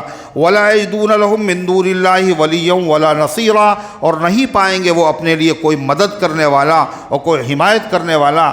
جن کی حاجت روا اور مشکل کشا اور نظریں اور منتیں مانا کرتے تھے، ان میں سے کوئی مدد کے لیے نہیں آئے گا۔ اللہ پھر فرما رہا ہے یا ایھا الناس، یہودیوں سے نہیں کہا، نہ عیسائیوں سے، نہ مسلمانوں سے، پوری انسانیت سے۔ کیوں؟ اللہ کے نبی، سب کے نبی۔ اے لوگو قد جاءکم برہان من ربکم، آ چکی ہے تمہارے پاس دلیل تمہارے پروردگار کی طرف سے۔ اور دلیل سے مراد محمد رسول اللہ صلی اللہ علیہ وسلم کی ذات گرامی۔ دلیل کیوں کہا؟ اس لیے کہ آپ کا چہرہ اور آپ کا رنگ اور آپ کے اخلاق اور آپ کی عادت اور آپ کی رفتار اور آپ کی گفتار اور آپ کا ہر معاملہ، آپ کی ہر بات معجزہ ہے، دلیل ہے کاہے کی کہ آپ کیا ہیں؟ اللہ کے نبی ہیں۔ ایک دلیل نہیں، ہر چیز دلیل ہے آپ کی، آپ سراپا دلیل ہیں۔ انگلیاں سب کی بھی ہیں، ارے ہے نہیں، مگر کسی کی انگلیوں سے پانی کا چشمہ ابلنے لگے ہے کوئی؟ پیر سبھی کے ہیں، مگر کسی کے پیر سے اگر پہاڑ میں زلزلہ آئے اور پیر مار دے اس کے اوپر پہاڑ ٹھہر جائے، ہیں کسی کے ایسے پیر؟ انگلیاں سب کی ہیں، مگر جو چاند کی طرف اشارہ کر دے اس کے 2 ٹکڑے ہو جائے، ایسی ہے کسی کی انگلی؟ آگے سے بھی دیکھتے ہیں آپ، پیچھے سے بھی دیکھتے ہیں، آ چکی ہے تمہارے پاس دلیل تمہارے پروردگار کی طرف سے، وَأَنزَلْنَا إِلَيْكُمْ نُورًا مُبِينًا، اور ہم نے تمہارے پاس صاف روشنی بھیجی۔ کیسی روشنی؟ صاف، اس سے صاف نہیں ہو سکتی۔ روشنی میں نظر آ رہا ہے اندھیرا کہاں، گڑھا کہاں پہ ہے، خطرہ کہاں پہ ہے، دشمن کہاں پہ ہے۔ اس روشنی سے مراد کیا؟ قرآن پاک۔ ایک دلیل آئی ہے اللہ کے نبی، دوسرے روشنی آئی ہے قرآن پاک، یعنی نبی کی بات اور قرآن کی بات، اسی پر نجات موقوف ہے، یہی دین ہے، اور اسی پر عمل کرنے سے انسان جہنم سے بچے گا اور جنت کا۔ فَأَمَّا الَّذِينَ آمَنُوا بِاللَّهِ، بہرحال جو لوگ ایمان لے آئے، چاہے یہودی ہوں، عیسائی ہوں، بت پرست ہوں، آتش پرست ہوں، کچھ بھی کیا ہو انہوں نے، جب وہ ایمان لے آئے اللہ پر، وَاعْتَصَمُوا بِهِ، اور اس کو مضبوطی سے تھام لیا، یعنی اللہ کے دین کو مضبوطی سے پکڑ لیا، قرآن کی روشنی میں چلتے رہے، نبی کی ہدایت پر چلتے رہے، فَسَيُدْخِلُهُمْ فِي رَحْمَةٍ مِّنْهُ، تو اللہ تعالیٰ ان کو اپنی رحمت میں داخل کرے گا۔ اور اللہ کی رحمت کہاں ہے؟ جنت میں، جہنم میں؟ جنت میں داخل کرے گا۔ وَفَضْلٍ، اور اپنے کرم میں داخل کرے گا۔ وَيَهْدِيهِمْ إِلَيْهِ صِرَاطًا مُسْتَقِيمًا، اور اللہ اپنے تک آنے کے لیے ان کو سیدھا راستہ بتا دے گا۔ اللہ ہدایت بھی ان کو دے گا اور عمل کرنے کی توفیق بھی دے گا، اللہ تعالیٰ کو راضی کرنے والے کام کرنے کی توفیق عطا فرمائے گا۔ اس کے بعد ایک نیا مضمون، کیا نیا مضمون؟ شروع صورت میں وراثت کا ذکر تھا، بیچ میں کچھ مسئلے بتائے گئے، پھر وراثت کا مسئلہ بتایا گیا۔ اب صورت کے آخر میں پھر وراثت کا مسئلہ بتایا جا رہا ہے۔ یہ ایسا کیوں؟ شروع میں، بیچ میں، آخر میں کیوں؟ اس بات کی طرف اشارہ کرنے کے لیے ہے، اس مسئلے کو معمولی نہ سمجھنا، یہ بڑا اہم مسئلہ ہے، حقوق العباد کا مسئلہ ہے۔ وراثت میں گڑبڑ نہ کرنا، ورنہ یہ حلق کی ہڈی بن جائے گا قیامت کے دن۔ کیا مسئلہ ہے؟ ایک صحابی حضرت جابر ابن عبداللہ، تو وہ بیمار تھے، حضور پاک صلی اللہ علیہ وسلم ان کی عیادت کے لیے گئے، ان کی کوئی اولاد نہیں تھی، اور ان کے ماں باپ بھی، بولو نا، زندہ نہیں تھے، ماں باپ بھی نہیں تھے، اولاد بھی نہیں تھی، نہ لڑکا نہ لڑکی، ان کی بہن خالی موجود تھی۔ تو انہوں نے پوچھا، اے اللہ کے رسول صلی اللہ علیہ وسلم، کیا مسئلہ ہے، کیسے، کس کا کیا حق ہوگا اگر میں دنیا سے رخصت ہو جاؤں؟ تو اس کے جواب میں قرآن کی آیت نازل ہوئی، اس میں اس بات کی طرف اشارہ ہے، یہودیوں کا ذکر کیا، اللہ تعالیٰ نے کہا وہ کھلی کھلی اللہ کے حکموں کی نافرمانی کرتے تھے۔ عیسائیوں کا ذکر کیا اور اللہ نے بتایا وہ وحی ربانی کی مخالفت کرتے تھے۔ یہ محمد صلی اللہ علیہ وسلم کے صحابہ کا ذکر ہے، یہ چھوٹی چھوٹی چیزوں میں بھی کیا کرتے تھے؟ اللہ اس کے رسول کا حکم پوچھتے تھے، حضور وراثت کا مسئلہ کیسے بٹے گی؟ یہ ہیں اللہ کے مقبول بندے، اور وہ تھے اللہ کے مغضوب اور اللہ کے مقہور بندے۔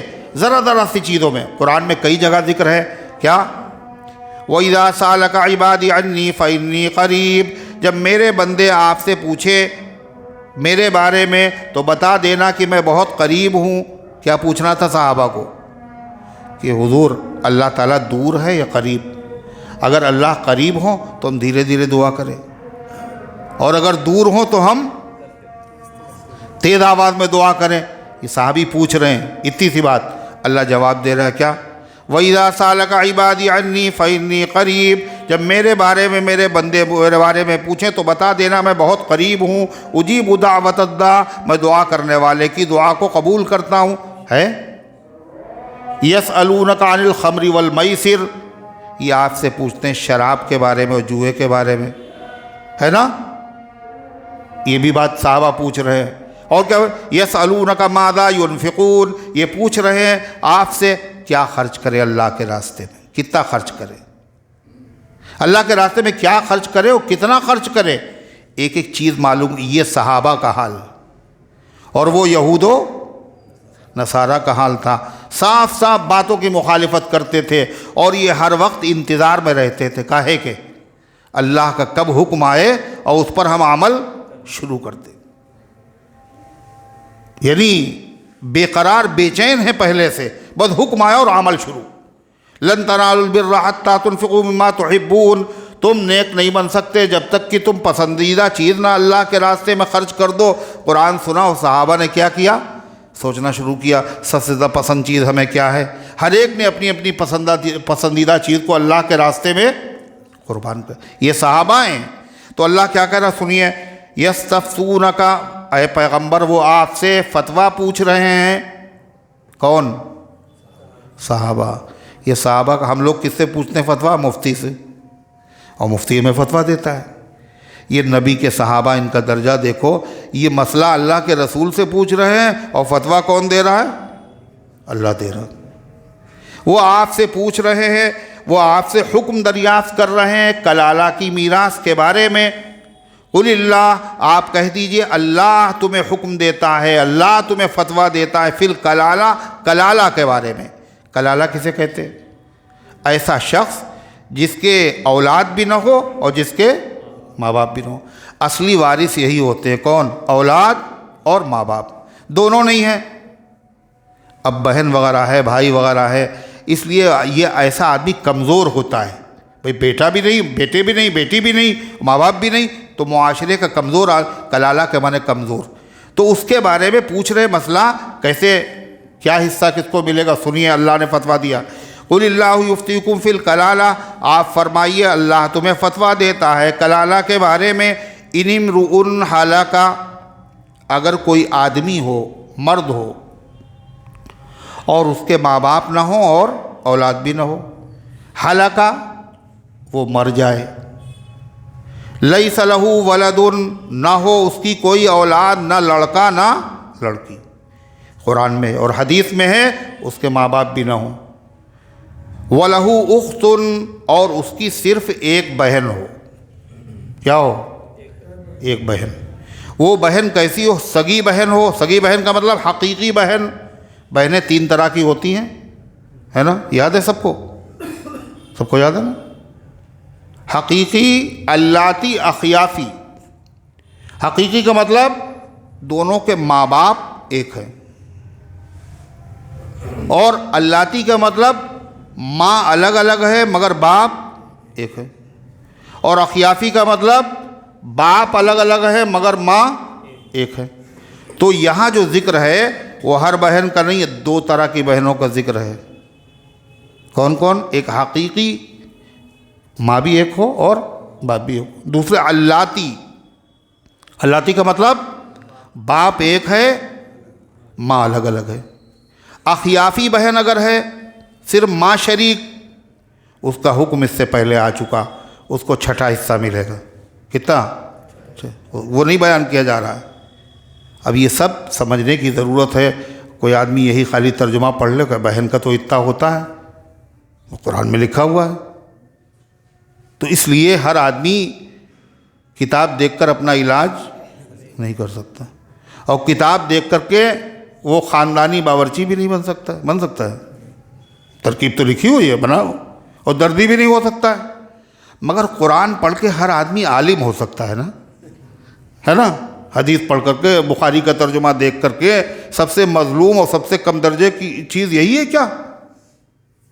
کہاں پہ کیا حکم ہے, نبی نے اس کے بارے میں کیا کہا, صحابہ نے اس کے بارے میں کیا کہا, ساری چیزوں کا علم ہو جبھی تو مسئلہ معلوم ہوگا. صحیح؟ تو اللہ کیا فرماتا ہے؟ وَلَهُ أُخْتٌ، اور اس کی بہن ہو، اور بہن بھی کئے ہوں؟ ایک ہو۔ اور کون سی بہن؟ سگی بہن ہو یا پھر باپ شریک، ایک ہی بہن ہے بس۔ فَلَهَا نِصْفُ مَا تَرَكَ، تو اس کو آدھا ملے گا اس کا جو اس نے چھوڑا ہے۔ کس نے؟ مرنے والے نے جو چھوڑا ہے، اس کے کل مال کا اس کو آدھا ملے گا۔ اور آدھا اگر کوئی موجود ہوا وراثت کے مستحقین میں سے تو اس کو ملے گا، اگر نہیں ہوا تو آدھا بھی پلٹ کے اسی کو ملے گا۔ وَهُوَ يَرِثُهَا إِن لَّمْ يَكُن لَّهَا وَلَدٌ، یہ تو مسئلہ تھا آدمی کا، اور اگر اس کا الٹا ہو جائے، اس کا الٹا کا مطلب، ارے بولو نا جلدی سے،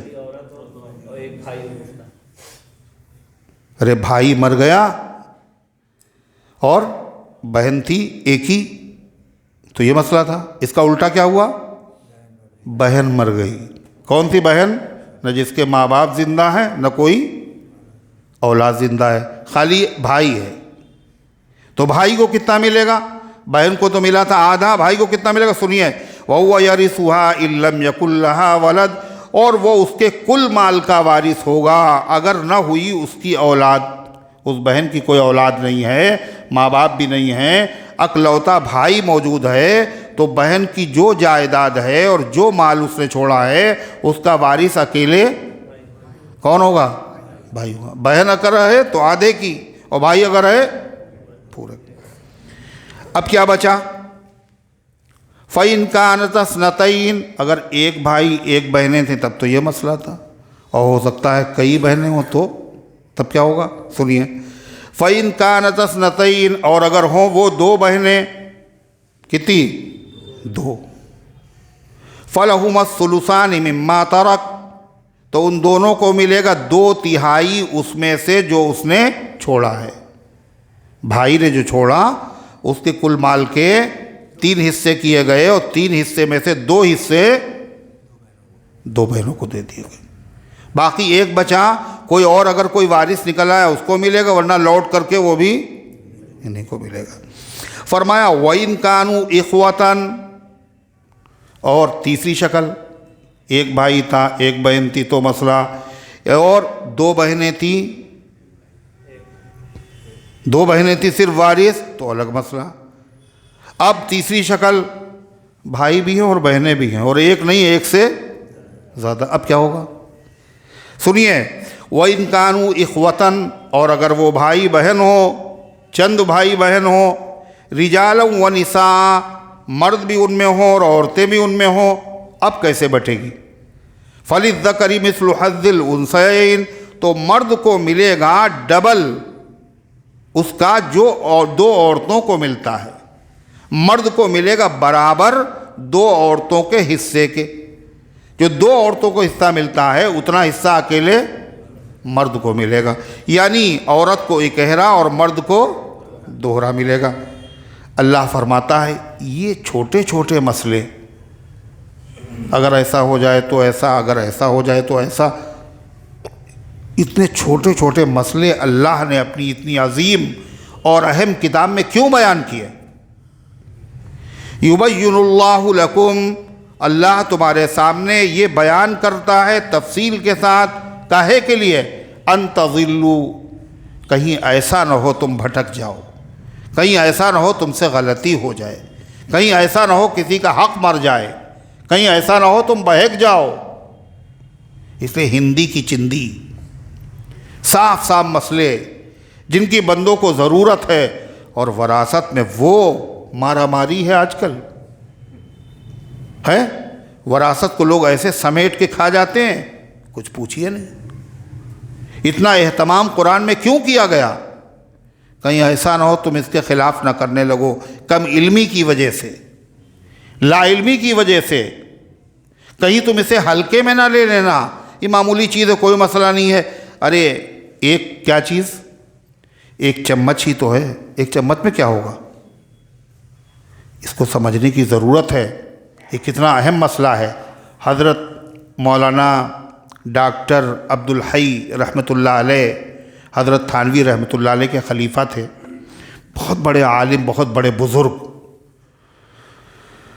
تو وہ اپنے پیر بھائی مفتی اعظم حضرت مفتی محمد شفیع رحمۃ اللہ علیہ شیخ الاسلام تقی عثمانی کے والد، ان کے انتقال پر گھر پہ آئے تعزیت کے لیے۔ غور سے سننے کی بات، اتنے بڑے عالم کی تعزیت میں آئے ہیں، اتنے بڑے عالم۔ جب وہ آئے تو وہ عالم جن کا انتقال ہوا، ان کے جتنے بیٹے ہیں وہ سب عالم، اور چھوٹے موٹے نہیں، سب بڑے درجے کے عالم۔ مولانا شیخ الاسلام مولانا محمد تقی عثمانی، مفتی اعظم محمد رفیع عثمانی، مولانا محمد ولی راضی، سب آفتاب و ماہتاب۔ ان میں سے ایک شاعر بھی تھے ولی راضی، اور ایسے شاعر بھی تھے، خالی شاعر ہی نہیں تھے، انہوں نے کیا کیا، ایک کتاب لکھی سیرت پہ، حضور صلی اللہ علیہ وسلم کی پوری سیرت، اور ایسے لکھی کہ کہیں ایک نقطہ نہیں آیا اس کتاب میں۔ کیسے لکھی؟ لکھ کے دکھائیے آپ۔ نہیں، اردو میں ایک لائن لکھ کے دکھائیے آپ، خالی بسم اللہ الرحمن الرحیم کا ترجمہ کر کے دکھائیے آپ، ایسے ترجمہ کیجئے کوئی نقطے والا حرف نہ آئے۔ شروع کرتا ہوں اللہ کے نام سے، 3 نقطے آ گئے، شروع کرتا ہوں 2 نقطے آ گئے، اللہ کے نام سے 1 نقطہ آ گیا، جو بڑا مہربان، پھر نون آ گیا، مہربان، نہایت رحم کرنے والا، پھر نون کا نقطہ آ گیا، اور نہایت میں یا کے 2 نقطے آ گیا، اس کے بعد تا کا نقطہ آ گیا۔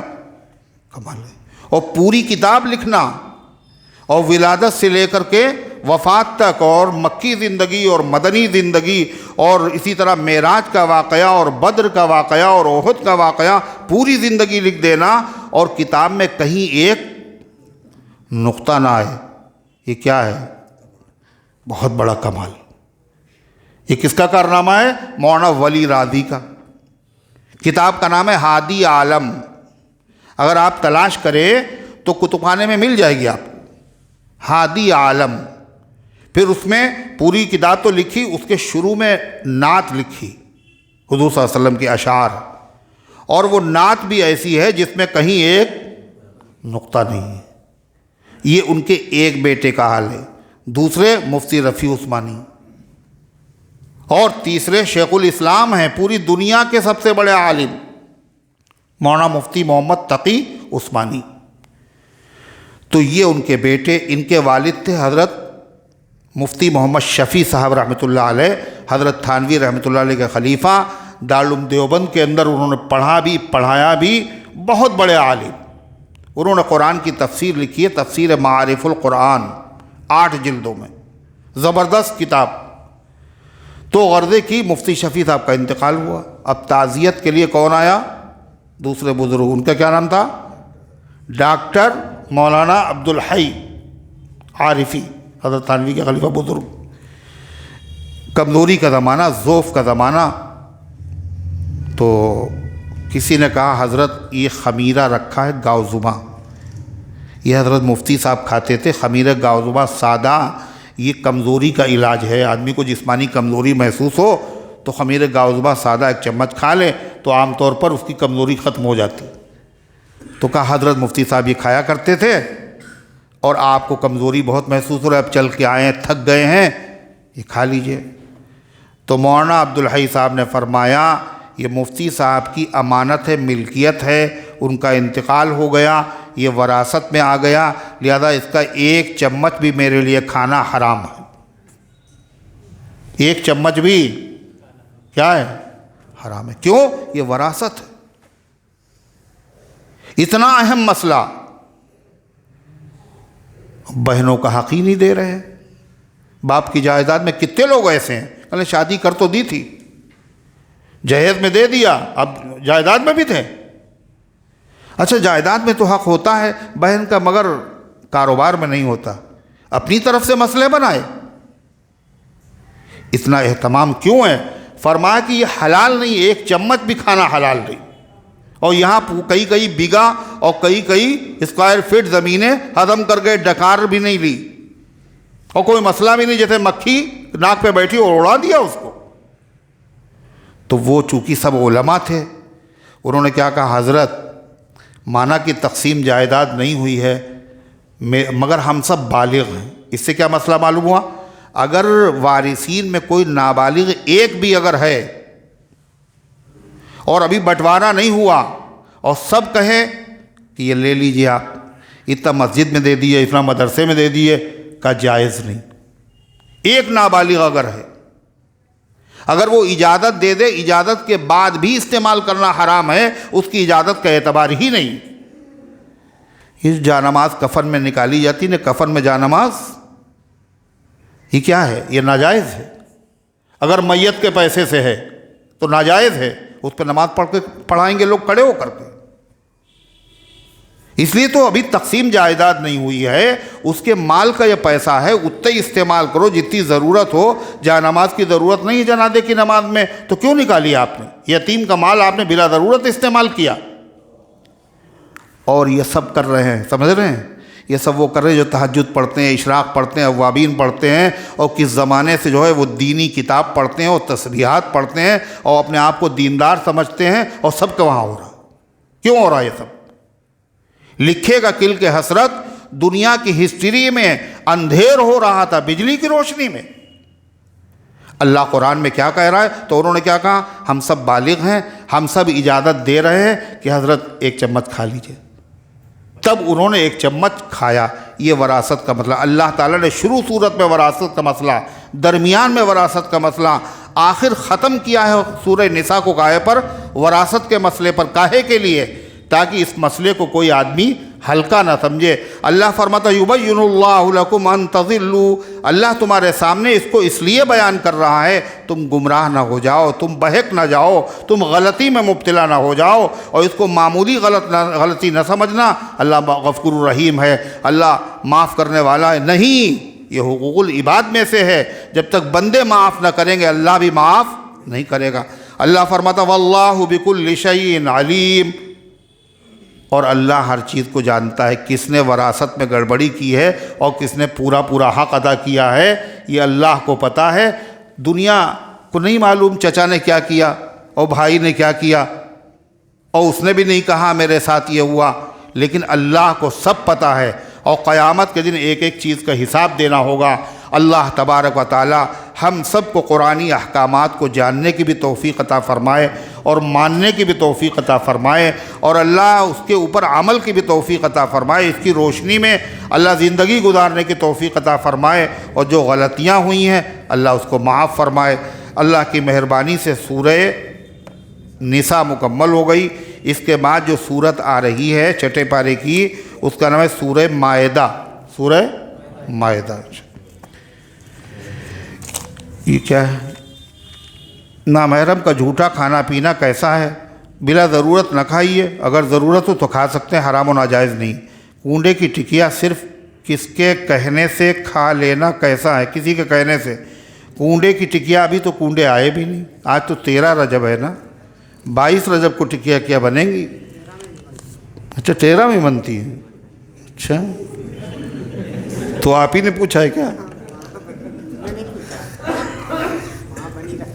اچھا وہاں بنی رکھی تھی، کھانے کے بعد پوچھتے، پھر کھانے سے پہلے نہیں پوچھتے ہیں لوگ۔ اب 13 رجب تو ختم ہو گئی، ٹکیا کھا بھی چکے ہوں گے، اس کے بعد پوچھ رہے، ارے پہلے پوچھو۔ اور 22 رجب کی جو ہے اس میں تو حضرت معاویہ رضی اللہ عنہ کی وفات کی خوشی میں ہے، اگر جان بوجھ کے کھانا، بے غیرت بھی ہے اور ایمان کا بھی خطرہ ہے، بے غیرت بھی ہے، بے حیا بھی ہے اور ایمان کا بھی خطرہ ہے، کل قیامت کے دن پتہ چلے گا۔ جی قرت میں ایسی غلطی ہو گئی کہ معنی الٹ گئے، ہاں نماز فاسد ہو جائے گی۔ ہاں،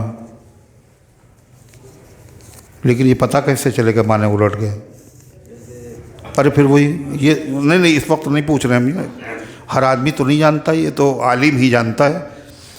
اللہم صلی علی سیدنا وعلی آل سیدنا کما تحب و ترضى عدد ما تحب و ترضى اللہم انت السلام و منک السلام تبارکت یا ذا الجلال والاکرام اے اللہ ہم سب کی حاضری کو اپنی رحمت سے قبول فرما، ایمان کامل عطا فرما، اعمال صالحہ کے توفیق عطا فرما، نفس و شیطان کے دھوکے سے، برے کاموں سے، بری باتوں سے اللہ ایک ایک امتی کی حفاظت فرما۔ اے اللہ ہم سب کو ایمان پر زندہ رکھ، ایمان پر موت دے، ایمان والوں کے ساتھ حشر فرما۔ اے اللہ بیماروں کو شفا عطا فرما، حاجت مندوں کی حاجتوں کو پورا فرما۔ اے اللہ جو دعاؤں کے طالب ہیں، جن کا حق ہے، جو امید رکھتے ہیں، ان سب کے نیک مقاصد میں کامیابی نصیب فرما۔ آنے والے انتخاب میں اے اللہ مسلمانوں کو صحیح فکر کے ساتھ، سوچ کے ساتھ اپنا حق استعمال کرنے کی توفیق عطا فرما دے۔ اے اللہ ووٹ کے اور انتخاب میں اپنی رائے دینے میں بکھرنے سے اے اللہ حفاظت فرما، اور ہر طرح کی سازشوں سے اللہ تمام ایمان والوں کی، تمام ملک والوں کی اے اللہ حفاظت فرما، اور انہی لوگوں کو اے اللہ منتخب کرنے کی توفیق عطا فرما جو ملک کے لیے، وطن کے لیے، شہر کے لیے، قوم کے لیے اے اللہ مفید ہوں اور نقصان دہ نہ ہوں۔ اللہ تعالیٰ نے گزارش ہے اللہ عمل فرما، وآخر دعوانا الحمدللہ رب العالمین، صلی اللہ علیہ وسلم۔